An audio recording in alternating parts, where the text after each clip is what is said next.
7 RCR 7 race course road, देश के प्रधानमंत्री का घर, पावर सेंटर। 2014 का ये साल इसी 7 रेस कोर्स रोड तक पहुंचने के संघर्ष का साल है। सारी राजनीतिक लड़ाई इसी के चारों ओर हो रही है। साल 2014 के इस अहम मोड़ पर कौन कौन है 7 रेस कोर्स रोड के दावेदार, कैंडिडेट्स, प्रधानमंत्री पद के उम्मीदवारों की राजनीति क्या है और इस राजनीति के पीछे छुपे असली चेहरे कैसे हैं?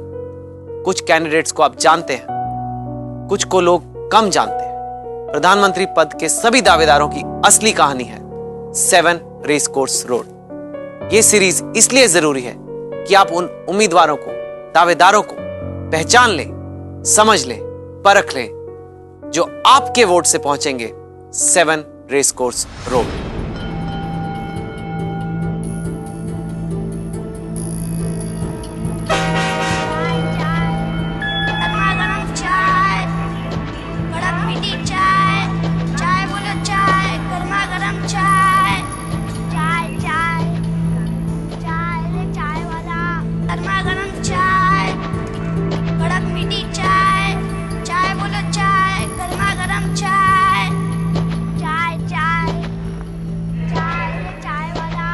ये चाय वाले।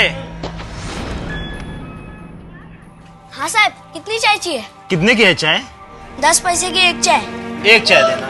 मैं हैरान हूं, ये गरीबों की बात करने वाले लोग खुलेआम बोल रहे हैं कि चाय बेचने वाला प्रधानमंत्री बन सकता है क्या?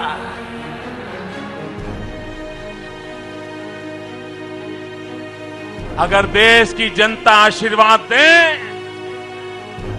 तो खेत में मजदूरी करने वाला भी प्रधानमंत्री बन सकता है।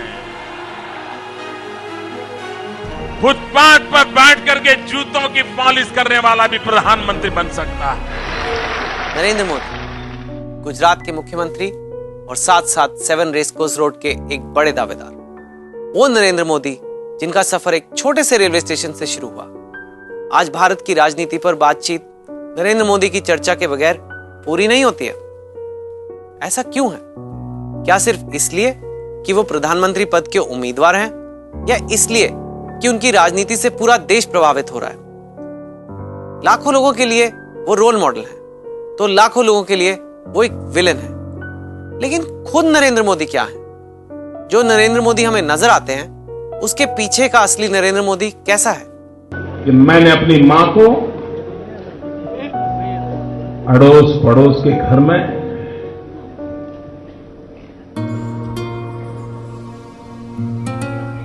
बर्तन साफ करके, पानी भर के हमें संस्कारित करने का और बिना निराश हुए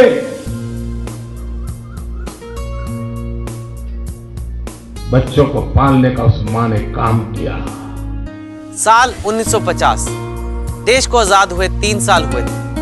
नए भारत की नींव पड़ रही थी, नए दौर की शुरुआत। इन्हीं दिनों आज के गुजरात के एक कस्बे वडनगर में नरेंद्र मोदी का जन्म हुआ। दिन था 17 सितंबर 1950।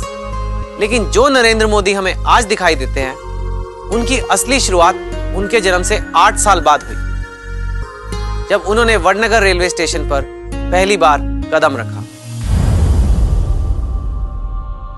गांधीनगर से 80 किलोमीटर दूर पूर्वी गुजरात का एक छोटा सा कस्बा है वडनगर।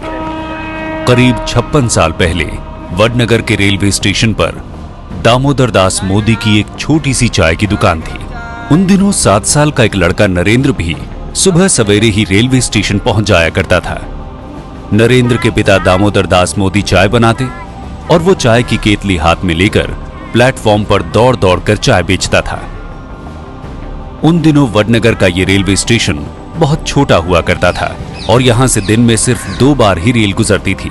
इसीलिए दोपहर में भी जब 1 घंटे के लिए स्कूल की छुट्टी होती तो नरेंद्र स्कूल से भागता हुआ अपने पिता का हाथ बटाने रेलवे स्टेशन चला आता था। लेकिन जब स्टेशन के सामने ही बने स्कूल की घंटी दोबारा बजती तो वो अपना बस्ता उठाता और फौरन स्कूल के लिए रवाना हो जाता। नरेंद्र मोदी का बचपन कई साल तक इसी तरह स्टेशन और स्कूल के बीच झूलता रहा। नरेंद्र मोदी के बचपन के दोस्त सुधीर जोशी और प्रताप भाई के जहन में आज भी वो पुरानी यादें ताजा हैं। स्टेशन और स्कूल उनकी 2 मिनट के रास्ते पे थी। 50 मीटर दूर स्कूल थी और 50 मीटर जाने में बहुत समय नहीं होता है, और छोटे बच्चे होते हैं, बच्चे तो दौड़ के ही जाते हैं। वडनगर की तंग गलियों में बना ये मकान आज बेहतर हाल में है, लेकिन करीब 63 साल पहले जब नरेंद्र मोदी का जन्म इस मकान में हुआ था, तब इसकी न तस्वीर ऐसी थी और ना ही तकदीर। 12 फीट चौड़े और 40 फीट लंबे ईंट और मिट्टी से बने इसी घर में नरेंद्र मोदी ने 5 भाई बहनों के बड़े परिवार के बीच अपना बचपन गुजारा है। नरेंद्र मोदी का पुश्तैनी घर रेल की 3 जुड़ी हुई बोगियों की तरह बना था, जिसका पहला कमरा बेडरूम और बैठक के तौर पर इस्तेमाल होता था, और उसके आगे का कमरा रसोई था, और सबसे आखिरी का कमरा स्टोर रूम था, जिसमें जलाऊ लकड़ियां और गोबर के कंडे भरे रहते थे। 60 का दशक। गुजरात के वडनगर में दामोदर दास मोदी की जिंदगी आसान नहीं थी। बड़ा परिवार लेकिन आमदनी कम। इस हाल में जब दामोदर दास मोदी का तेल बेचने के पुश्तैनी धंधे से काम नहीं चला, तब उन्होंने चाय की एक दुकान खोल ली। नरेंद्र मोदी भी जब 8 साल के हुए तो पिता की मदद करने के लिए चाय बेचने लगे, और रेलवे स्टेशन पर ही चाय बेचते बेचते उन्होंने एक बड़ा सबक सीखा। सबक था दुनियादारी का। इनकी जो स्पष्ट कहें तो जो आर्थिक समस्याएं थी, गांव में होती है हर एक की, लेकिन इनकी खास करके विशेष थी। फैमिली बहुत बड़ा था और आर्थिक जो उपार्जन होता है वो उस टाइम के हिसाब से हमको ऐसा लगता था। उसने कभी हमको फील करने नहीं दिया। वो आता तो अप टू डेट यूनिफॉर्म में आता, उसको देख के कभी नहीं लगता कि इसको कोई तकलीफ है। तो बच्चों, अभी आपने नदी और उसके विज्ञान के बारे में पढ़ा। क्या सभी को समझ में आ गया? बहुत अच्छे।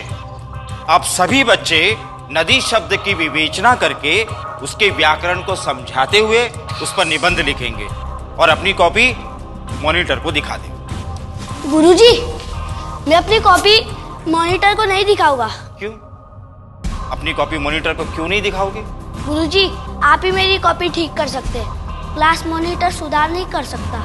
लेकिन नरेंद्र, सभी बच्चे अपनी कॉपी मॉनिटर को दिखा रहे हैं, इसमें बुराई क्या है? मुझे नहीं मालूम गुरुजी, लेकिन मैं सिर्फ आपको ही अपनी कॉपी दिखाऊंगा। ठीक है, बैठ जाओ। होमवर्क वो बोलते थे ना, तो वो ये सबसे पहला मुझे बताता था। को मॉनिटर को बताना चाहिए, लेकिन कभी कभी कहता था साहब आप देख लीजिए। मन से जिद्दी था वो, जो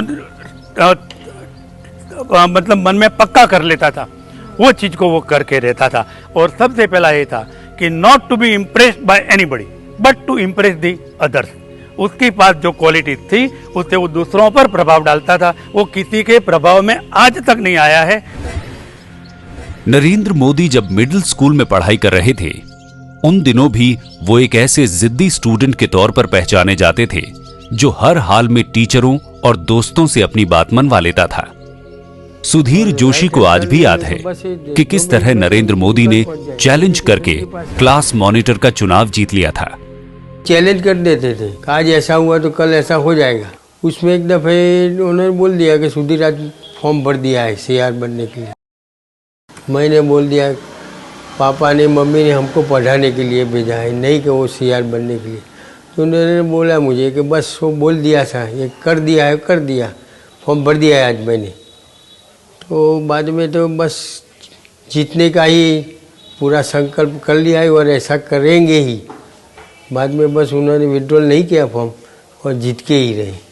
मैं ये मानता हूँ कि 2001 से लेकर और शायद उससे पहले भी पिछले 15-16 सालों में उनकी जो छवि रही है वो एक अकड़ू यानी कि स्टबर्न सिंगल माइंडेड शख्स की है। वडनगर कस्बे के बीच में बना ये शर्मिष्ठा तालाब है। एक वक्त ये तालाब मगरमच्छों से भरा रहता था, इसीलिए तालाब के ज्यादा अंदर जाने से लोग डरते थे। लेकिन अपने अड़ियल स्वभाव के चलते ही नरेंद्र मोदी मगरमच्छों से भरे इस तालाब में भी बेखौफ छलांग लगा दिया करते थे। वडनगर में रहने वाले उनके दोस्त सुधीर बताते हैं कि एक बार तो नरेंद्र मोदी घड़ियाल का एक बच्चा अपने साथ घर भी ले आए थे। वो ऐसे निडरता से ऐसे तालाब में जाता था, खेलता था। एक दफे वो छोटा सा एक बच्चा लेके भी घर चले गए थे। बाद में उन्होंने मदर ना बोल दिया कि वो तो तालाब में छोड़ दे, मर जाएगा, तो वापस छोड़ दिया था। ऐसे एडवेंचर वाले तो पहले से ही, और राइट हैंड टर्न ले लो तो बस। ये नरेंद्र मोदी के दोस्त सुधीर जोशी का दावा है, लेकिन इसकी सच्चाई का हमारे पास कोई सबूत नहीं है।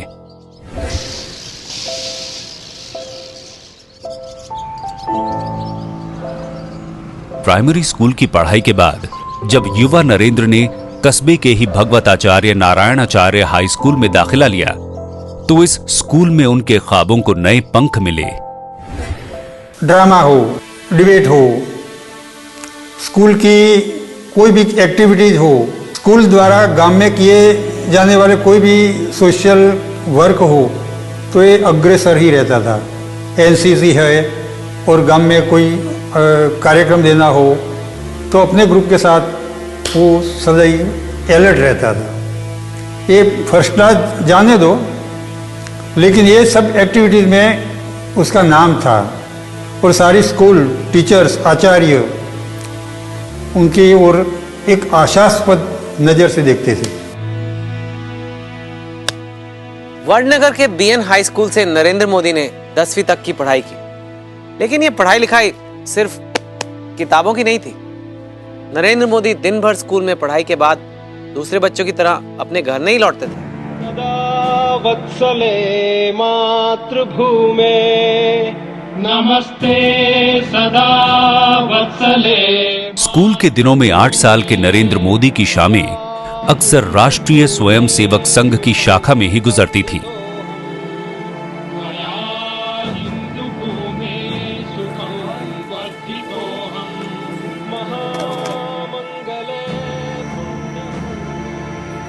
उस टाइम पुलिस ग्राउंड है वडनगर में, वो पुलिस ग्राउंड में हमारी शाखा लगती थी, तो खेलने का बहुत मिलता था हमको। और खेलने के बाद जब बच्चे थक जाते हैं तो उनको बिठा के अच्छे अच्छे देशभक्ति के गीत वो गाते थे और हम भी उनके साथ वो देशभक्ति के गीत गाते थे।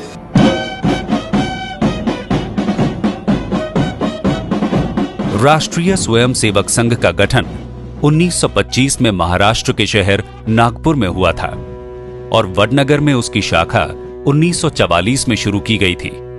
लेकिन 1948 में महात्मा गांधी की हत्या के बाद जब सरकार ने संघ पर प्रतिबंध लगा दिया था, तो गुजरात में भी संघ की जड़ें कमजोर पड़ गई थीं। करीब 10 साल बाद 1958 में जब बाबू भाई नायक नाम के संघ प्रचारक ने वडनगर में युवाओं को संघ से जोड़ने की मुहिम छेड़ी, तो संघ से जुड़ने वालों में 8 साल के नरेंद्र मोदी भी शामिल थे।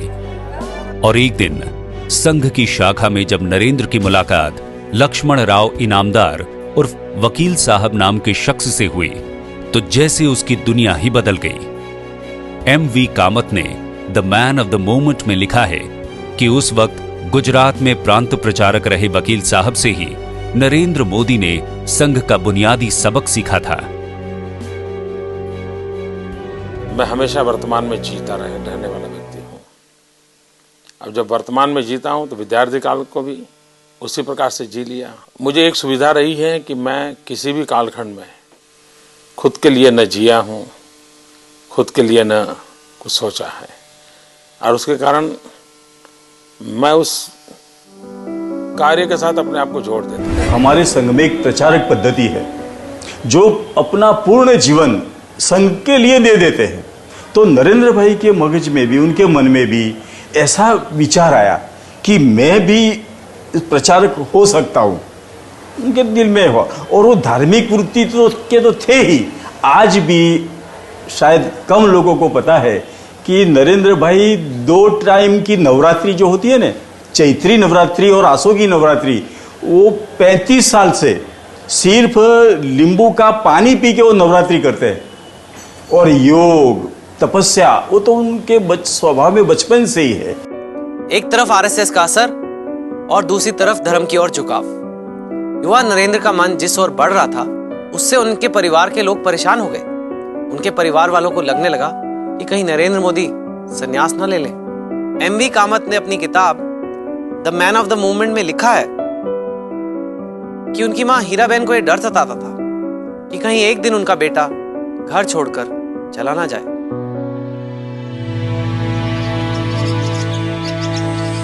नरेंद्र मोदी के धर्म की तरफ बढ़ते झुकाव की वजह से परेशान होकर आखिरकार उनके माता पिता ने उनकी शादी करने का फैसला कर लिया और घांची समुदाय की परंपरा के मुताबिक उनकी शादी पड़ोस के ही कस्बे में तय कर दी गई।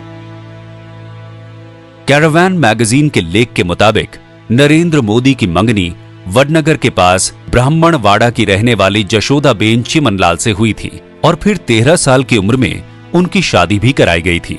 लेकिन शादी के करीब 4 साल बाद 1967 में जब नरेंद्र मोदी 11वीं क्लास में पढ़ रहे थे तब अचानक एक दिन उन्होंने घर छोड़ने का फैसला कर लिया था।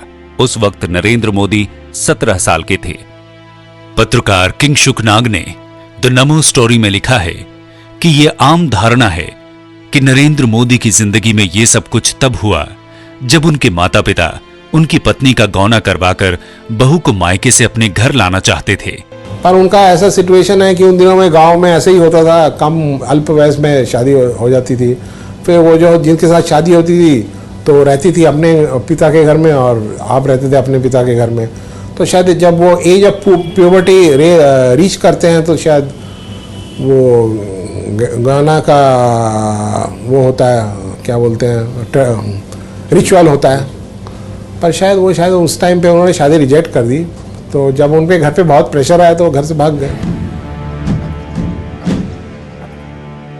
18 साल की उम्र में नरेंद्र मोदी ने आध्यात्मिक ज्ञान की तलाश में अपना घर छोड़ दिया था।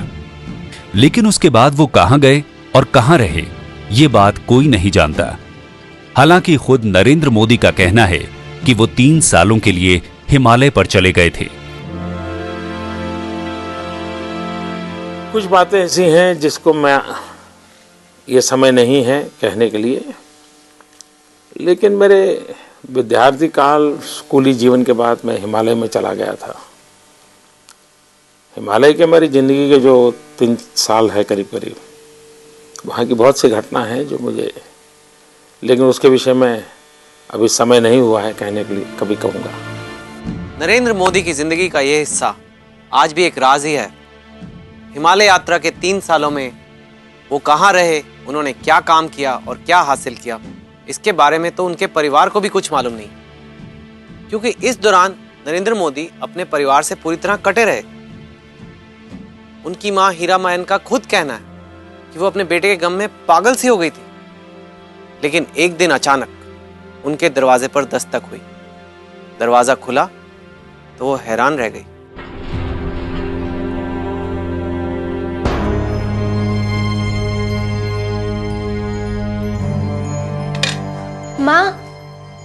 माँ भाई,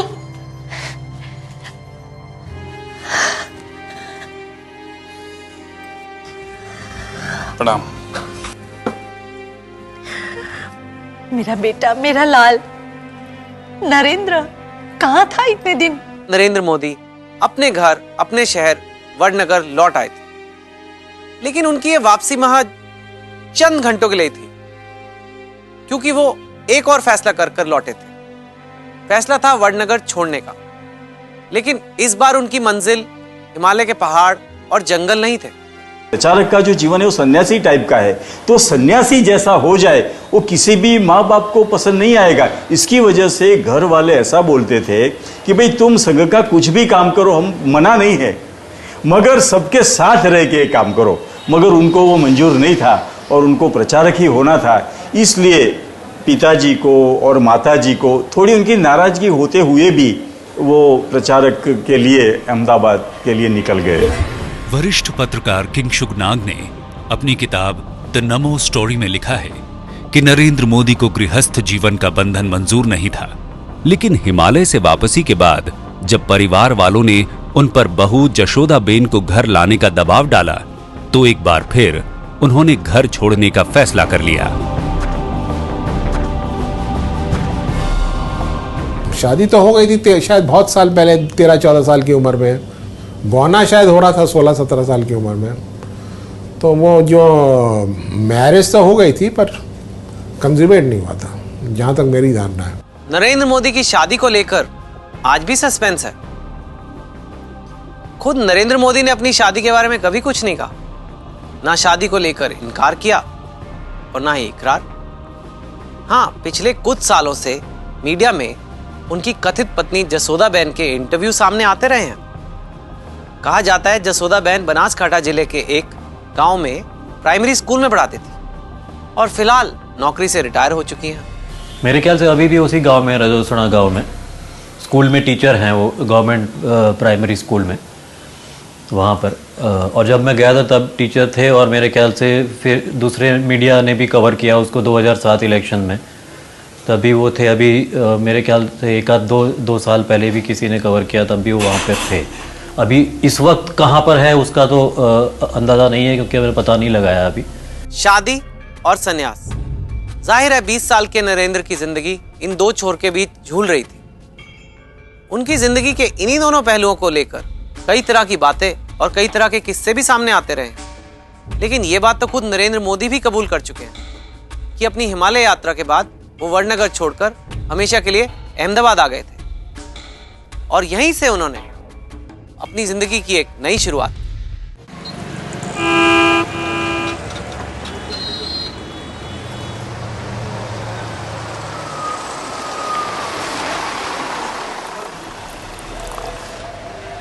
अरे भाई क्या करो, मोटा भाई को चाय दो इधर।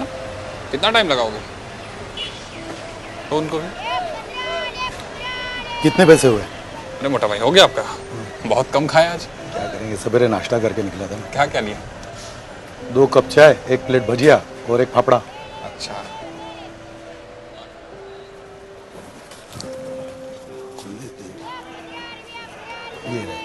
अरे अंबाला जी, नमस्कार। नमस्कार। कैसे हैं आप? मैं अच्छा हूँ। और नरेंद्र, दुकानदारी कैसी चल रही है? बस दुकानदारी ठीक चल रही है। कुछ चाय वाय कुछ मंगाऊं? कुछ नरेंद्र मोदी ने जब वडनगर से 80 किलोमीटर दूर अहमदाबाद का रुख किया तो इस शहर में उनका पहला ठिकाना ये बस स्टैंड बना। Gujarat state road transport corporation के इसी बस स्टैंड पर नरेंद्र मोदी के चाचा बाबू भाई मोदी एक कैंटीन चलाते थे और 1971 में जब नरेंद्र मोदी अहमदाबाद आए तो बाबू भाई ने भतीजे को कैंटीन में कैशियर बना दिया था। किंगशुक नाग ने द नामो स्टोरी में लिखा है कि बाबू भाई की कैंटीन में अक्सर अंबालाल खोस्ती नाम का एक शख्स आता था जो 20 साल के नरेंद्र के कैंटीन चलाने के तरीके से बेहद प्रभावित था। अंबालाल खोस्ती भी वहाँ आते थे जो आरएसएस के एक कार्यकर्ता थे। तो और ये मोदी साहब चाय भी देते थे, बहुत मल्टीफेस काम करते होंगे। और कैंटीन के जो काउंटर में भी बैठते थे, काउंटर में स्टूल होता है जिसमें अकाउंट्स लिखा जाता है उस पर भी वो बैठते थे। तो ये बार बार आते थे, इनको लगा ये इससे एक स्मार्ट लड़का है, एक पोटेंशियल वाला लड़का। तो उसने पूछा, बातचीत करना चालू किया नरेंद्र भाई से। तो उनको लगा कि फिर पता चला उनको कि ये तो आरएसएस की शाखा में जा चुके हैं वडनगर वगैरह में। तो वो अट्रैक्ट हुआ तो उन्होंने उनको इन्वाइट किया कि आरएसएस के ऑफिस आओ। वहाँ के जो कार्यकर्ता था उन लोगों से मिलाया, फिर उनका आरएसएस से इंट्रोडक्शन हुआ। नरेंद्र मोदी की ये कहानी दरअसल उन ऑर्गेनाइजेशंस की भी कहानी है जिनके साए में रहकर उनकी वैचारिक परवरिश यानी आइडियोलॉजिकल ट्रेनिंग हुई है। उन संगठनों में सबसे अहम नाम है आरएसएस यानी राष्ट्रीय स्वयंसेवक संघ। संघ में रहकर ही नरेंद्र मोदी ने ना सिर्फ मैनेजमेंट के गुर सीखे बल्कि आगे चलकर एक लीडर के तौर पर भी उभरने का मौका मिला। और इसीलिए मोदी की कहानी पर आगे बढ़ने से पहले एक नजर संघ की कहानी पर भी डालना जरूरी है। 1925 का ब्रिटिश भारत, ये वो दौर था जब अंग्रेजों की हुकूमत के खिलाफ महात्मा गांधी का अहिंसक आंदोलन तेज हो रहा था। गुलामी के उस दौर में कांग्रेस धर्मनिरपेक्ष राष्ट्रवाद का झंडा बुलंद किए हुए थी, जिसे पहली बार हिंदू राष्ट्रवाद से उस वक्त चुनौती मिली जब नागपुर में राष्ट्रीय स्वयंसेवक संघ का गठन हुआ। आजादी से काफी पहले ही संघ ने देश में हिंदू राष्ट्र और उग्र हिंदुत्व के विचारों का प्रचार तेज कर दिया था। उस समय के जो भी नेता होंगे उन्होंने ये जो संपूर्ण भारत राष्ट्र है, हिंदू राष्ट्र है, इसके एकता का बोध नहीं था। वो एकता का बोध करने के लिए राष्ट्रीय स्वयंसेवक संघ निकला। वो डॉक्टर हेडगेवार ने उसकी स्थापना 1925 में की। उनको ध्यान में आया कि क्रांतिकारक के मार्ग से देश आजाद नहीं होगा, इसके लिए कोई संगठित व्यवस्था होनी चाहिए, इसलिए उन्होंने संघ शुरू किया। इसलिए मैंने कहा कि संघ की पहली प्रतिज्ञा में हिंदू राष्ट्र को स्वतंत्र करने के लिए मैं संघ का घटक बना हूं, ये उच्चार था। राष्ट्रीय स्वयंसेवक संघ के सदस्य को स्वयंसेवक और उसकी विचारधारा का प्रचार करने वाले को प्रचारक कहा जाता है। संघ के एजेंडे में सिर्फ हिंदुओं की बात होती है, इसीलिए कोई हिंदू ही उसका प्रचारक हो सकता है, जो जिंदगी भर अपना घर बार छोड़कर शहरों और गांवों में घूम घूम कर संघ का प्रचार करता है। प्रचारक यानी जो संपूर्ण जीवन संघ कार्य के लिए देता है, उसको हम प्रचारक मानते हैं। प्रचारक साधारणतः अविवाहित होता है, अपवाद नहीं है, ऐसी बात नहीं है, लेकिन साधारणतः अविवाहित होता है। तो गृहस्थ का स्थान नहीं, ऐसी बात नहीं है, लेकिन प्रचारक अलग श्रेणी है और वो संपूर्ण समय उसी के लिए देते हैं। कुटुंब का कोई भार, कोई दायित्व उनके तरफ नहीं होता। राष्ट्रीय स्वयंसेवक संघ का गठन तो 1925 में हुआ था, लेकिन उसे पहला बड़ा झटका उस वक्त लगा जब 1948 में महात्मा गांधी की हत्या के बाद केंद्र सरकार ने संघ पर प्रतिबंध लगा दिया था। नाथुराम गोडसे, पुणे का हिंदू, तो संघ का संबंध हो, ऐसा इस प्रकार का संशय कुछ लोगों के मन में आया। कुछ लोगों का जल्दी चला गया, लेकिन कुछ लोगों को लगा कि यही संघ को दबाने की यही एक मौका है, यही अपॉर्चुनिटी है, उस प्रकार से काम किया। जवाहरलाल नेहरू का यानी गांधी जी के हत्या के 1-2 दिन पूर्व अमृतसर का भाषण है कि संघ को हम जड़मूल से उखाड़ फेंकेंगे, तो प्रतिबंध आया, लेकिन चला नहीं वो। महात्मा गांधी की हत्या के महज 1 साल बाद ही संघ पर लगा प्रतिबंध हटा लिया गया, लेकिन इस 1 साल में ही संघ की जड़ें कमजोर हो गई और उसे दोबारा अपनी ताकत हासिल करने के लिए करीब 10 साल का वक्त लग गया। गुजरात में भी संघ को दोबारा खड़ा किया गया। लक्ष्मण राव इनामदार उर्फ वकील साहब नाम के एक संघ प्रचारक लक्ष्मण राव इनामदार ने 30 सालों की मेहनत से गुजरात में स्वयंसेवकों की बड़ी फौज खड़ी कर दी, और उसी फौज में वो बाल स्वयंसेवक भी था जिसे दुनिया आज नरेंद्र मोदी के नाम से पहचानती है। नमस्ते वकील साहब। नमस्ते नमस्ते, आइए अम्बालाल, आइए अंदर आ जाइए, आइए बैठिए। आओ नरेंद्र। नमस्कार साहब। नमस्कार, आइए आइए। वकील साहब, ये नरेंद्र है, ये आपसे मिलना चाहता है। इसकी संघ के काम में काफी रुचि है। बैठो। धन्यवाद साहब। बताइए नरेंद्र। साहब, आपको शायद याद ना हो, लेकिन आप मुझे अच्छी तरह से याद हैं। मतलब मैं समझा नहीं। मैं आपसे पहले भी मिल चुका हूं। अच्छा? मैं संघ की शाखा में आपसे मिला हूं। मुझे याद नहीं आ रहा है। मैं वडनगर की शाखा में आपसे मिला हूं। दरअसल बतौर बाल स्वयं सेवक मैं संघ के लिए काम कर चुका हूं। आप वडनगर की शाखा में अक्सर हमारा मार्गदर्शन करने आया करते थे। हाँ, अब याद आया मुझे। यहाँ क्या करते हो नरेंद्र? जी, मैं अपने चाचा की कैंटीन में काम करता था। अभी मैंने खुद की एक चाय की दुकान डाल ली है। लेकिन वकील साहब, ये बहुत मेधावी है, ये जिंदगी में कुछ करना चाहता है, इसीलिए मैं इसे आपके पास लेके आया हूं। अगर आप इसे एक मौका दें तो।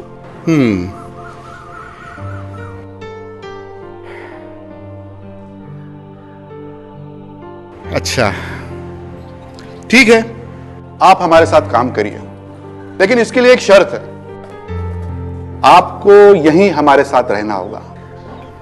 बिल्कुल साहब। मंजूर है आपको? धन्यवाद आपका साहब। बहुत अच्छे। बहुत धन्यवाद वकील साहब जी।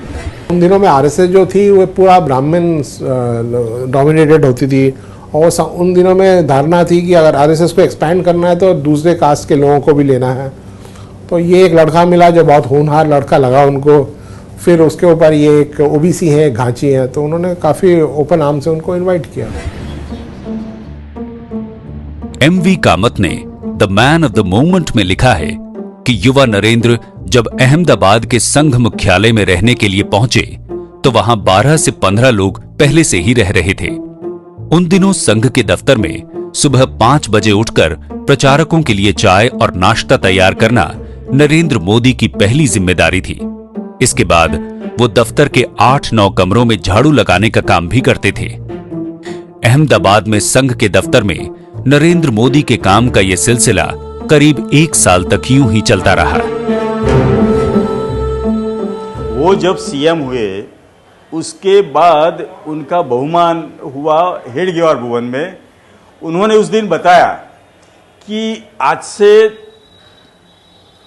थोड़े एक साल पहले मैं यहाँ प्रचारक था, उस टाइम ये पुराना कार्यालय था, वहाँ कोई सुविधा नहीं थी। वो झाड़ू भी वो खुद लगाते थे, दूध लेने भी वो खुद जाते थे, चाय भी वो बनाते थे, और जो अपने सीनियर प्रचारक जी है ना, उनके लिए वो चाय भी बनाते थे और उनके कब्र का भी वो साफ करते थे।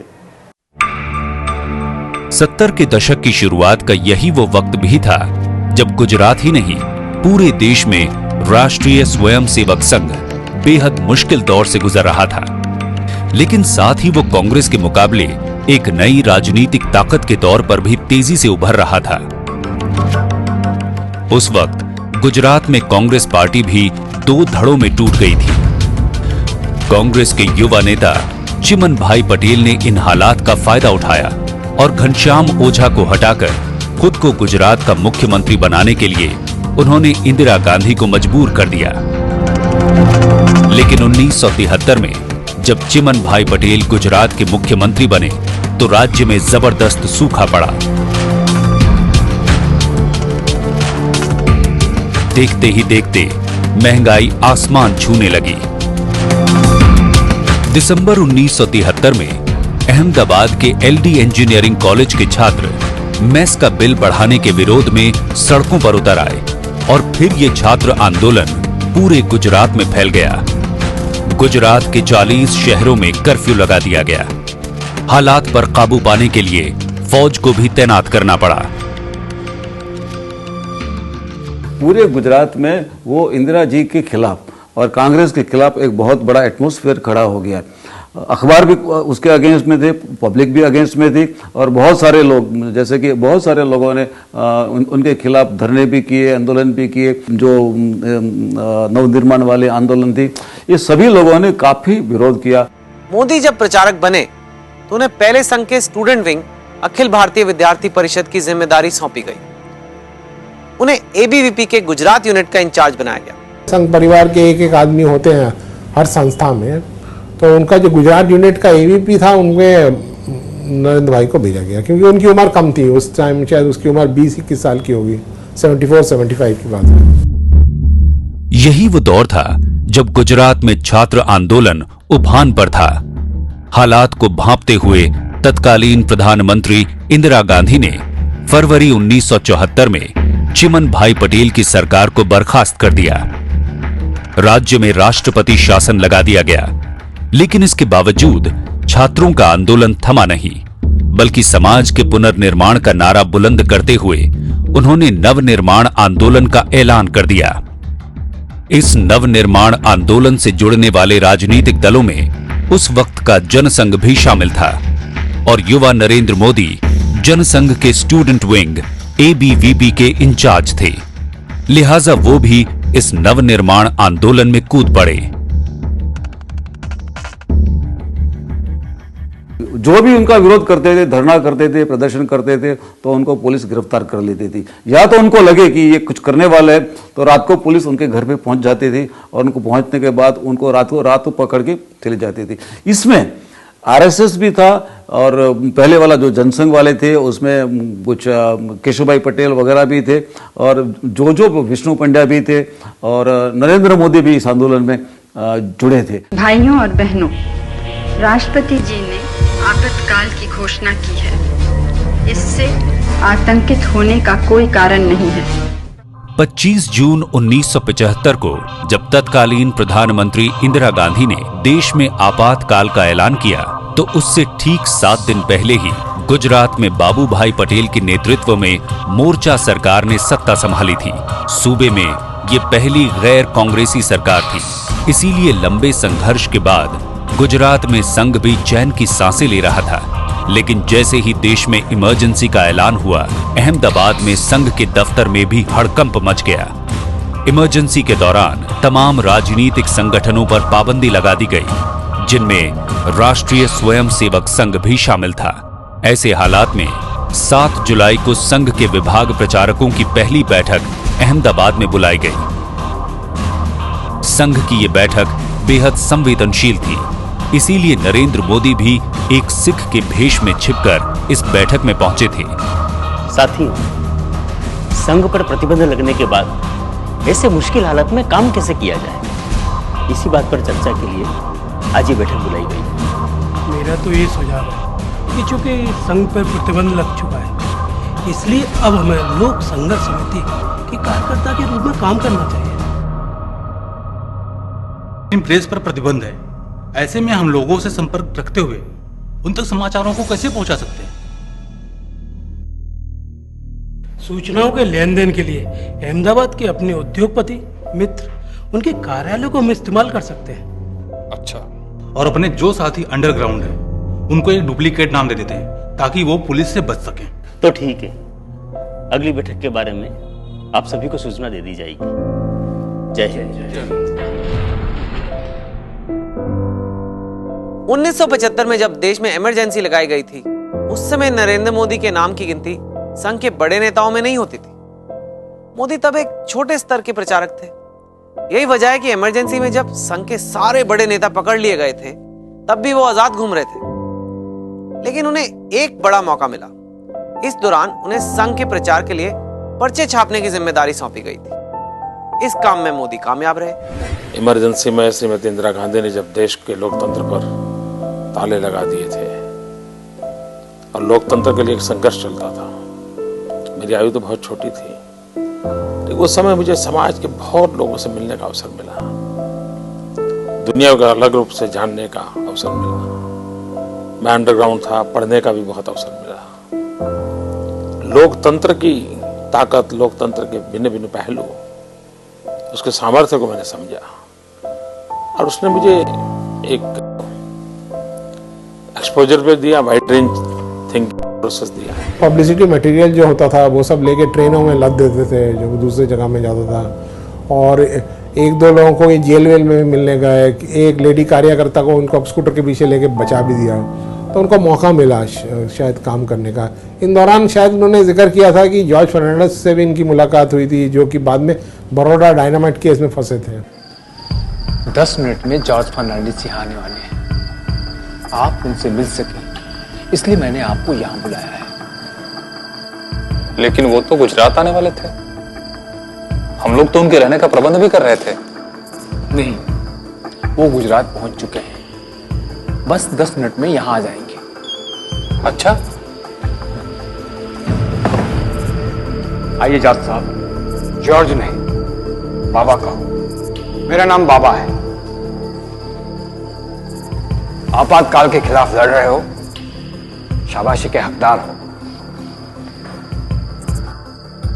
आप भी इस लड़ाई में शामिल हैं, इसलिए आप भी बधाई के पात्र हैं।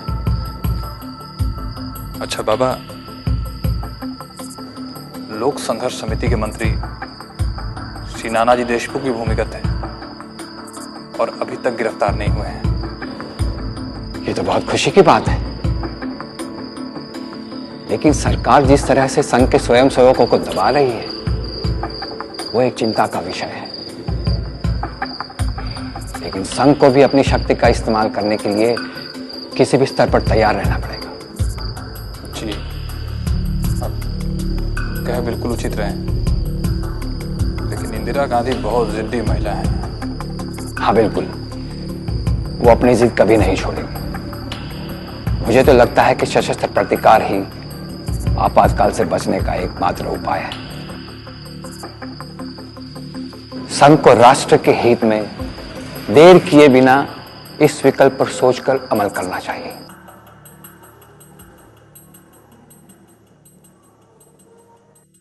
नरेंद्र मोदी अपना हुलिया बदल के वो कभी वो सिख जैसी पगड़ी पहन लेते थे, गोगल्स पहन लेते, यहाँ पर दाढ़ी लगा देते थे और पत्रिकाएं प्रिंट करवाते थे। और उनके जो जितने भी आरएसएस के वर्कर्स थे और उनकी पॉलिटिकल पार्टी के वर्कर्स थे और लीडर्स थे, उसमें से बहुत सारे लोग जेल में थे। तो नरेंद्र मोदी के सर पर एक जिम्मेवारी ये सौंपी थी कि भी जितने लोग जेल में हैं उनके परिवार का आप ख्याल रखो।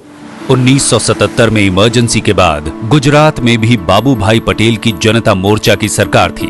इसीलिए अहमदाबाद में राष्ट्रीय स्वयंसेवक संघ का मुख्यालय हेडगेवार भवन एक बार फिर गुलजार हो गया था।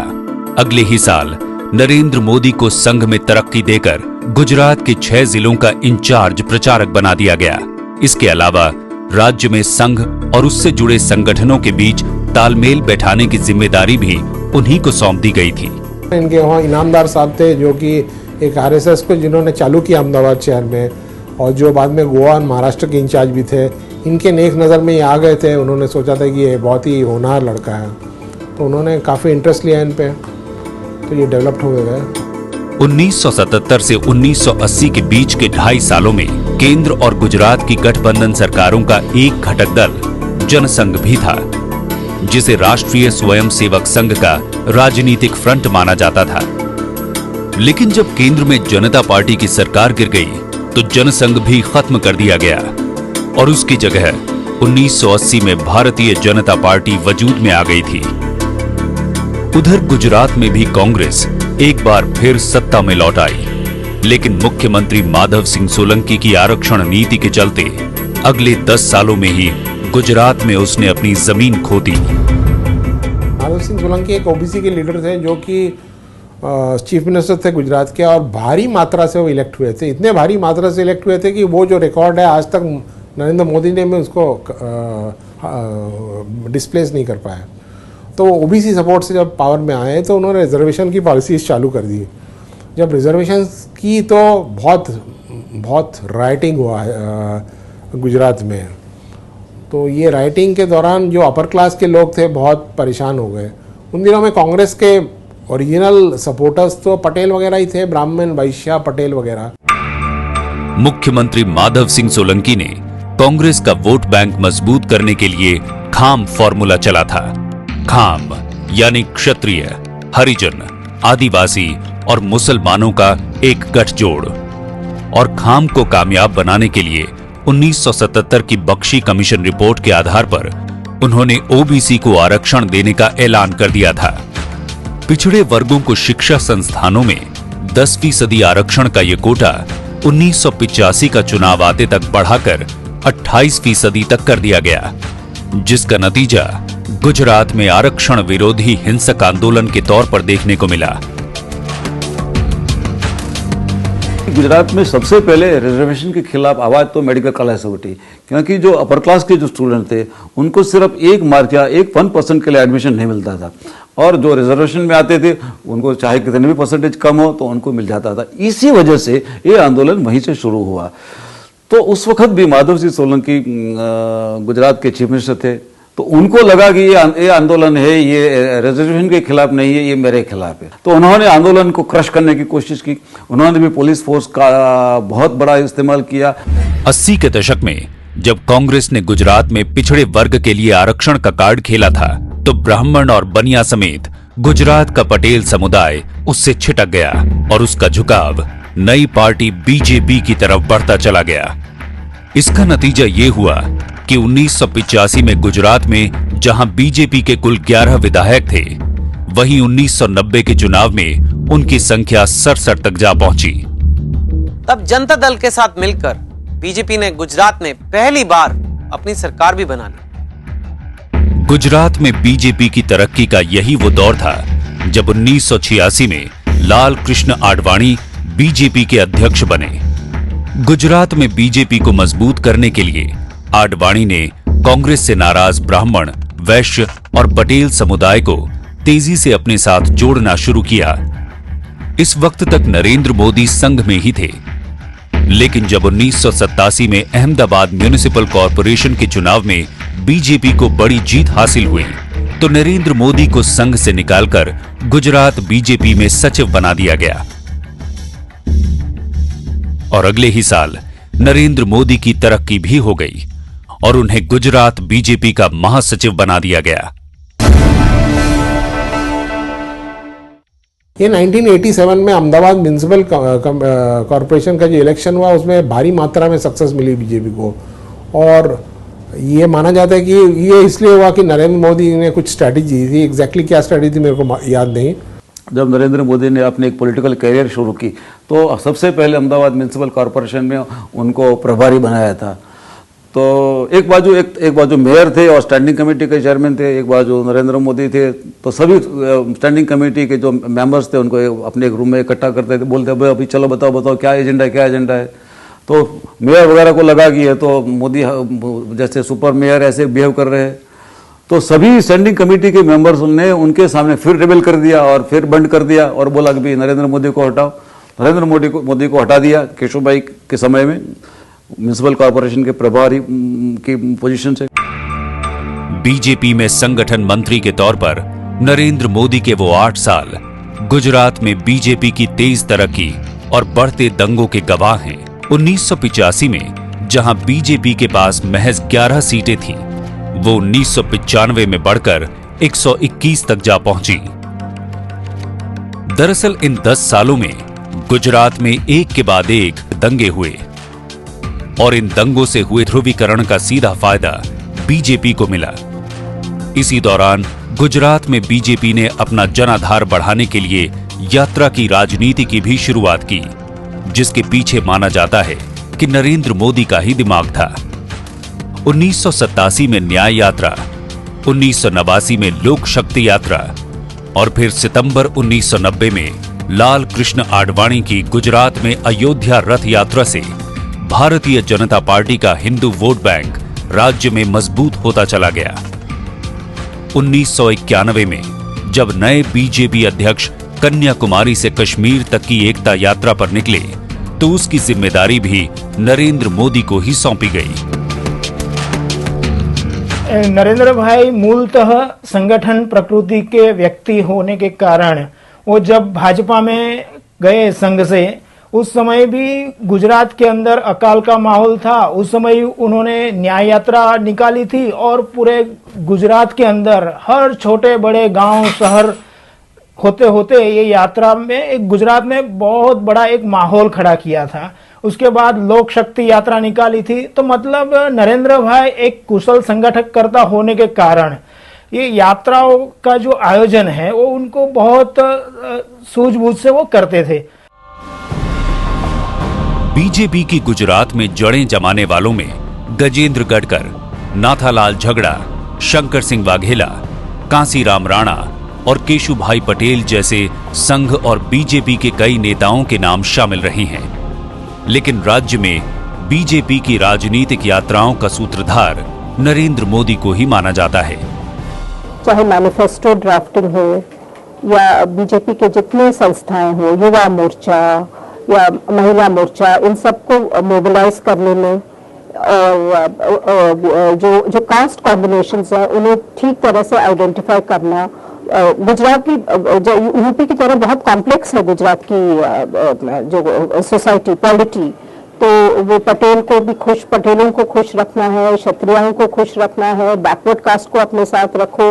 तो ये सब वो एक अलायंस, एक कोलिशन, सोशल कोलिशन स्टिच करने में भी उनकी अहम भूमिका रही। 14 मार्च 1995 को केशुभाई पटेल ने बीजेपी के पहले मुख्यमंत्री के तौर पर गुजरात की कमान संभाली, लेकिन बीजेपी की ये पहली सरकार अंदर ही अंदर सुलग भी रही थी, क्योंकि बीजेपी के 121 विधायकों में से ज्यादातर का समर्थन हासिल होने के बावजूद शंकर सिंह वाघेला मुख्यमंत्री नहीं बन सके थे। उधर नरेंद्र मोदी के पास कोई सरकारी पद तो नहीं था, लेकिन केशु भाई की सरकार में उनका दखल इतना बढ़ चुका था कि वो केशु भाई और शंकर सिंह वाघेला के बीच एक तीसरे पावर सेंटर के तौर पर नजर आने लगे थे।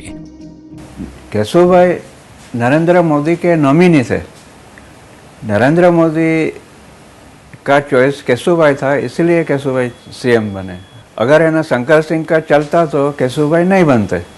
इसमें कोई लाइकिंग की बात नहीं होती है, वो पॉलिटिकली एक दूसरे से कन्वीनियंटली सेट होते हैं। मैंने देखा कि जितने लोग केशुभाई पटेल को मिलने जाते थे उससे ज़्यादा वो लॉबी में चलने वाले, न तो वो धारासभ्य थे, न विधानसभा के सभ्य थे, न असेंबली के सभ्य थे, न कुछ सांसद थे, ना ही कुछ मिनिस्टर थे, फिर भी नरेंद्र मोदी को मिलने वाले लोग ज़्यादा थे। तो मैंने ऑब्जर्वेशन देखा और मैंने दूसरे दिन मेरे ही अखबार में लिखा कि super chief minister Narendra Modi. तो वो लिखने के बाद नरेंद्र मोदी जी का मेरे पास फ़ोन आया कि नरेंद्र भाई आपने लिखा है लेकिन ये नॉट सो, मतलब कि मैंने जो लिखा था वो सही था लेकिन उनको वो रास नहीं आया। किंगशुक नाग ने द नामो स्टोरी में लिखा है कि केशु भाई के मुख्यमंत्री बनने के बाद शंकर सिंह वाघेला के समर्थक विधायक सरकार में किनारे लगा दिए गए थे, लेकिन बीजेपी में सत्ता की ये जंग उस समय भड़क उठी जब मुख्यमंत्री केशु भाई ने राज्य के 42 बोर्ड और कॉरपोरेशन में से एक भी पद वाघेला समर्थकों को नहीं दिया। नाराज वाघेला ने पार्टी से बगावत का ऐलान कर दिया और अपने समर्थक विधायकों को हवाई जहाज में लेकर मध्य प्रदेश के खजुराहो चले गए। बीजेपी की राजनीति में आगे इन बागी विधायकों को खजूरिया और जिन विधायकों ने केंद्रीय नेतृत्व के हुक्म को माना था उन्हें हुजूरिया कहा गया। तब है ना भाजपा में काफ़ी ऐसे लोगों को टिकट मिली थी जो है ना नरेंद्र मोदी के रिकमेंडेशन से नहीं मिली थी, वो शंकर सिंह के रिकमेंडेशन से मिली थी। उनका पर्सनल कमिटमेंट शंकर सिंह की ओर पहले था, तो उसमें शंकर सिंह को ऐसा लगा कि है ना उसका ग्रुप को है ना सफोकेट किया जा रहा है, इसलिए उसने रिवोल्ट किया। गुजरात में बीजेपी की सरकार को भी कुछ ही वक्त गुजरा था कि सितंबर 1995 में शंकर सिंह वाघेला ने पार्टी में बगावत कर दी। उनके साथ 47 विधायक थे और इसका नतीजा यह हुआ कि बीजेपी को मुख्यमंत्री केशुभाई पटेल को हटाना पड़ा। केशुभाई पटेल की जगह सुरेश मेहता को गुजरात की गद्दी पर बिठाया गया। गुजरात बीजेपी में उस वक्त तो बगावत की ये आग दब गई थी, लेकिन 1996 में जब शंकर सिंह वाघेला लोकसभा का चुनाव हारे तो उन्होंने अपनी इस हार के लिए संघ और नरेंद्र मोदी को जिम्मेदार ठहराया और एक बार फिर पार्टी से बगावत कर दी। इस बार वाघेला ने अपने कदम वापस नहीं खींचे, बल्कि कांग्रेस की मदद से खुद गुजरात के मुख्यमंत्री बन बैठे। जिस दिन केशुभाई पटेल मुख्यमंत्री बने उसी दिन से नरेंद्र मोदी और उनके खिलाफ एक दीवार खड़ी होनी शुरू हो गई थी और बहुत सारे लोगों को लगता था कि ये सुपर चीफ मिनिस्टर ये है और इनकी वजह से हुआ। तो नेचुरली उन्होंने शंकर सिंह वाघेला को ऐसी पोजीशन में ला दिया कि शंकर सिंह वाघेला वो भारतीय जनता पार्टी के गुजरात में बहुत बड़े स्तंभ होने के बावजूद भी शंकर सिंह वाघेला को पार्टी छोड़ के बाहर जाना पड़ा। गुजरात में बीजेपी की पहली सरकार घर में मचे घमासान के चलते ही धराशायी हो गई और इसकी सजा नरेंद्र मोदी को भी मिली। उन्हें गुजरात की राजनीति से बेदखल करते हुए बीजेपी का राष्ट्रीय सचिव बनाकर दिल्ली रवाना कर दिया गया। शंकर सिंह वाघेला का उतना ज़्यादा प्रॉब्लम केशुभाई से नहीं था, केशुभाई के एडवाइजर नरेंद्र मोदी से था। तो इसके लिए माना जाता है कि मोदी रिस्पॉन्सिबल थे, क्योंकि लोग बोलते थे कि मोदी इतना इंटरफेयर करता था कि शंकर सिंह वाघेला परेशान हो गया। तो केशुभाई और संजय जोशी ने ये कह के इनका वनवास करा दिया। दिल्ली के लचन जोन में बना बंगला नंबर 11 बीजेपी का यही केंद्रीय दफ्तर अगले 6 सालों तक नरेंद्र मोदी का कार्यालय और आशियाना था। पार्टी के राष्ट्रीय सचिव मोदी को पंजाब और हिमाचल प्रदेश समेत 5 राज्यों का प्रभारी बनाया गया, लेकिन लाल कृष्ण आडवाणी के करीबी माने जाने वाले नरेंद्र मोदी के लिए दिल्ली में राह इतनी आसान नहीं थी, क्योंकि प्रमोद महाजन जैसे नेता आडवाणी खेमे में पहले से डेरा जमाए बैठे थे। तो पहले दिन से ऐसा लग रहा था कि वो यहाँ पे कई साल बिता दिए थे, यहाँ का जो ऑर्गेनाइजेशन है उनकी काफी अच्छी समझ थी उनकी। अरुण जेटली जी तो उनके विशेष मित्र थे यहाँ पे, और भी लोग थे जिनके साथ उनकी इक्वेशंस अच्छी खासी थी संगठन में और सरकार में, तो उन्हें कोई प्रॉब्लम नहीं हुआ। दिल्ली के शुरुआती दिनों में नरेंद्र मोदी बीजेपी के राष्ट्रीय महासचिव के अंडर काम कर रहे थे, लेकिन राष्ट्रीय स्तर पर पार्टी में उनकी संगठन क्षमता की धाक उस वक्त जमी जब 1998 में उन्होंने हिमाचल प्रदेश में बीजेपी की गठबंधन सरकार बनवा दी। बीजेपी का ये गठबंधन पूर्व दूरसंचार मंत्री सुखराम की हिमाचल विकास कांग्रेस के साथ हुआ था, लेकिन सुखराम 1996 में टेलीकॉम घोटाले में फंस चुके थे। इसीलिए पार्टी विद डिफरेंस का नारा लगाने वाली बीजेपी को इस गठजोड़ के चलते खूब आलोचना भी झेलनी पड़ी थी। नरेंद्र मोदी ने सुखराम का केस कोर्ट में होने की बात कहकर उनका बचाव किया था, लेकिन 2011 में अदालत सुखराम को भ्रष्टाचार के मामले में दोषी करार देते हुए सजा भी सुना चुकी है। चार्जशीट जब हो जाएगी तब तो सवाल नहीं उठता है। चार्जशीट तो अभी होना बाकी है, अभी तो चार्जशीट करने के लिए सैंक्शन मिला है, तो इन बिटवीन उनको समय है अपनी बात बताने का। His time is level best. When Sukram was found to be corrupt, he was found out of the Congress party. When he was found corrupt, he was found inside the BJP. पूरा session of parliament गवा हुआ, क्योंकि BJP parliament चलने नहीं दी सुखराम की वजह से। सुखराम जी फिर कांग्रेस छोड़ के अपना पार्टी बनाए, और हिमाचल चुनाव आते आते मोदी जी ने कहा कि उनके साथ अलायंस करें तो उनका बीजेपी का जो बेस है वो भी मजबूत होगा। और जो वरिष्ठ नेता थे बीजेपी के उस समय, जैसे शांता कुमार जी, वो लोग बिल्कुल खिलाफ थे इसके। फिर भी मोदी जी हैं, वो उनका माई वे और हाईवे टाइप का एटीट्यूड शुरू से रहा है। गुजरात से बाहर दिल्ली में मोदी ने 6 साल का राजनीतिक वनवास काटा। इन 6 सालों में केंद्र में अटल बिहारी वाजपेयी की 13 दिन और 13 महीनों वाली एनडीए की सरकार बनी और गिर भी गई। 1998 में केशुभाई पटेल दोबारा गुजरात के मुख्यमंत्री बने, लेकिन उनकी टीम में अब नरेंद्र मोदी की जगह संजय जोशी, हरेन पांड्या और गोवर्धन झड़फिया जैसे नए चेहरे अपनी जगह मजबूत कर चुके थे। लेकिन नरेंद्र मोदी का दिल्ली में वनवास जब लंबा हो गया तो गुजरात के संगठन मंत्री संजय जोशी केशुभाई के और भी ज्यादा करीब आ गए। यहाँ तक कि 1998 के विधानसभा चुनाव में जब नरेंद्र मोदी गुजरात जाना चाहते थे, तब भी संजय जोशी के विरोध के चलते वो आधिकारिक तौर पर वहां नहीं जा सके थे।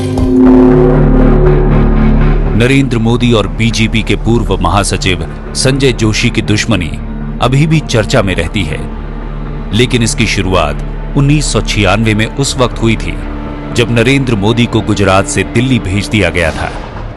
उस समय संजय जोशी जी बहुत स्ट्रांग थे गुजरात में, तो कुछ समय तक मोदी जी अपने आप को हटा दिए गुजरात से।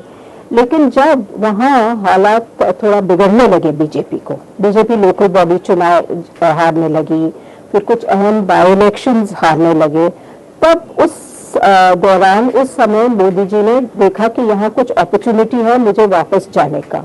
तो फिर वो अपना एक जो स्पेस था उनका वो फिर बनाने की कोशिश की गुजरात में। तो ये कहना कि वो एकदम गुजरात से हट गए ये गलत है, और ये कहना कि वो गुजरात में हमेशा टांग लड़ाते थे ये भी गलत होगा। गुजरात में बीजेपी की सरकार और केंद्र में बीजेपी के नेतृत्व में एनडीए की सरकार। 1998 का वो दौर जब लाल कृष्ण आडवाणी की जगह कुशाभाऊ ठाकरे ने बीजेपी की कमान संभाली। नए अध्यक्ष कुशाभाऊ ने नरेंद्र मोदी को महासचिव बनाया, लेकिन नरेंद्र मोदी की निगाहें तो गुजरात पर टिकी थीं और इसके लिए उन्हें और ज्यादा इंतजार नहीं करना पड़ा।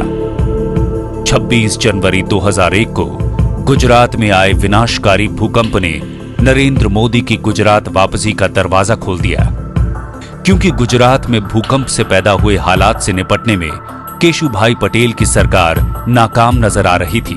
मुख्यमंत्री केशुभाई के काम करने के तौर तरीकों को लेकर भी सवाल खड़े हो रहे थे। अर्थक्वेक का जो हुआ था, अर्थक्वेक हुआ था, एक बहुत बड़ी चीज़ थी, उससे जूझ रहे थे, स्टेट जूझ रहा था, प्रेशर में था, लोग हताहत हुए थे, बड़ी मात्रा में हुए थे, कच्छ में भी हुए थे, अहमदाबाद में भी असर हुआ था, परसेप्शन हुआ था। एक ये गवर्नमेंट जो है इतने बड़े हादसे से जिस वक्त जूझ रही थी, तो एक तरीके से कोने में तो फंस गई थी। उसके बाद के बाई इलेक्शंस भी हुए, चीज़ें हुई, तो ये सारा स्थितियां जो हो रही थी वो एक ना एक तौर से कि भाई केशु भाई एक कोने में फंसे हुए थे। गुजरात में विनाशकारी भूकंप आने से कुछ महीने पहले ही बीजेपी अहमदाबाद और राजकोट म्यूनिसिपैलिटी के चुनाव हार चुकी थी, जिस पर उसका 1987 से कब्जा बना हुआ था। बीजेपी सूबे के 25 में से 23 जिला पंचायत के चुनाव भी हार गई थी और एक साल बाद ही गुजरात में विधानसभा चुनाव होने थे। सूबे में इन छोटे चुनावों के ट्रेंड से यह साफ था कि गुजरात में बीजेपी सत्ता गंवा सकती है। ऐसे हालात में भारतीय जनता पार्टी के केंद्रीय नेतृत्व पर मुख्यमंत्री केशुभाई पटेल को हटाने का दबाव और ज्यादा बढ़ गया था। बीजेपी उस समय bio elections, local body elections, student election, छात्र संघ चुनाव सब हारती रही। बहुत ही बुरा दौरा से गुजरी बीजेपी। और फिर आया वो भूकंप। जब भूकंप आया उस समय बहुत एक्टिवली स्टोरीज निकलने लगे कि केशुभाई से के बस का है ही नहीं ये सिचुएशन संभालना, और लीडरशिप में परिवर्तन होने की बहुत बहुत जरूरी है, और ये एक ही व्यक्ति हैं जो जाके संभाल पाएंगे और वो है नरेंद्र मोदी। एमवी कामत ने the man of the moment में लिखा है कि उन दिनों नरेंद्र मोदी दिल्ली में ही थे जब उन्हें प्रधानमंत्री कार्यालय से फोन आया कि वाजपेयी जी शाम को उनसे मिलना चाहते हैं। प्रणाम वाजपेयी जी। खुश रहो, आओ। पंजाबी खाना खाते खाते बहुत मोटे हो गए तुम। अब तुम्हें दुबला होना चाहिए, इसलिए यहां से चले जाओ, दिल्ली खाली कर दो। मैं समझा नहीं, कहां जाऊं? गुजरात चले जाओ, वहां तुम्हें काम करना है। तो क्या मैं अब गुजरात का इंचार्ज हूं या और भी स्टेट का? अरे नहीं, ऐसी बात नहीं। तुम्हें चुनाव लड़ना है। लेकिन अटल जी, आप तो जानते ही हैं कि ये मेरा काम नहीं है, और वैसे भी 6 साल से मैं गुजरात से दूर हूं, वहां की समस्याओं से अनजान हूं, और वैसे भी ये मेरी रुचि का क्षेत्र नहीं है। मैं तो किसी को जानता भी नहीं हूं। तुम वहां जाओ, सब जान जाओगे। तुम बुद्धिमान हो, जाओ। आपका आशीर्वाद रहा तो कामयाबी मिल जाएगी। तुम जाओ, शेष हम देख लेंगे। मेरा आखिरी कार्यक्रम बहराइच में हुआ था और यहां पर मुझे सूचना आई कि मैं अपना कार्यक्रम स्थगित करके दिल्ली जाऊं। बहराइच संगठन महासचिव के नाते मेरा आखिरी कार्यक्रम हुआ और बाद में भारतीय जनता पार्टी ने मुझे मुख्यमंत्री का दायित्व दिया। मुझे गुजरात जाना पड़ा और एक नई जिम्मेवारी को मैंने प्रारंभ किया। लेकिन नरेंद्र मोदी की इस कहानी का एक पहलू और भी है। कैरावैन मैगजीन के लेख के मुताबिक मोदी ने गुजरात का मुख्यमंत्री बनने के लिए खूब लॉबिंग की थी। यही नहीं, उन्होंने मुख्यमंत्री केशुभाई पटेल के खिलाफ नेगेटिव स्टोरी चलवाने के लिए दिल्ली में कुछ पत्रकारों से भी संपर्क साधा था। लेख में आउटलुक पत्रिका के editor in chief Vinod Mehta के हवाले से लिखा गया है कि एक दिन जब वो दिल्ली में अपने ऑफिस में काम कर रहे थे तो नरेंद्र मोदी उनसे मिलने आए और उनके पास कुछ ऐसे दस्तावेज थे जिनसे गुजरात के मुख्यमंत्री केशुभाई पटेल के बारे में गलत बातें पता चल रही थीं। बहुत वरिष्ठ संपादक ने कहा कि वो उनके ऑफिस में पहुंच गए कुछ डॉक्यूमेंट्स लेके केशुभाई के खिलाफ, लेकिन हम लोग जो रोजाना उनसे इंटरेक्ट करते थे, अगर सत्य बोलना है तो उन्होंने कभी कुछ बोला नहीं केशु भाई के खिलाफ हम लोगों को। हो सकता है कि कुछ चंद लोगों को चुना होगा स्टोरीज वगैरह प्लांट करने को, लेकिन इतना तो जरूर इशारों में कहते थे कि भाई सरकार का हाल तो ठीक नहीं है, बिगड़ रहा है, संगठन का हाल ठीक नहीं है, बिगड़ रहा है। में अगर हम केशव भाई के नेतृत्व में भारतीय जनता पार्टी इलेक्शन लड़ेगी तो इलेक्शन गुजरात में भारतीय जनता पार्टी हार जाएगी। ये बातें नरेंद्र मोदी ने गुजरात में रहते हुए अपने जो खास लोग थे, जैसे अमित शाह थे या दूसरे भी कुछ लोग थे, इनकी मदद से ये बातें दिल्ली में इनकी लॉबिंग हुआ करती थी, और वो परफेक्ट ऐसी लॉबिंग थी कि नरेंद्र मोदी को फिर जैसे कि मैं तो कुछ जानता ही नहीं हूं। 2001 में बीजेपी ने केशुभाई पटेल की जगह नरेंद्र मोदी को गुजरात का मुख्यमंत्री बनाने का फैसला कर लिया था। ये एक बड़ा फैसला था और यहीं से 7 रेस कोर्स रोड की दावेदारी का रास्ता भी शुरू हो गया। लेकिन यह फैसला बड़ा चौंकाने वाला था। बीजेपी के नेता भी हैरत में थे क्योंकि मोदी ने कभी कोई चुनाव नहीं लड़ा था। खास बात यह कि आरएसएस के इतिहास में भी ऐसा पहली बार हो रहा था कि जब उनका कोई प्रचारक मुख्यमंत्री बनने जा रहा था। नरेंद्र मोदी की कहानी में अभी कई मोड़ बाकी है। 7 RCR के अगले एपिसोड में यह कहानी जारी रहेगी।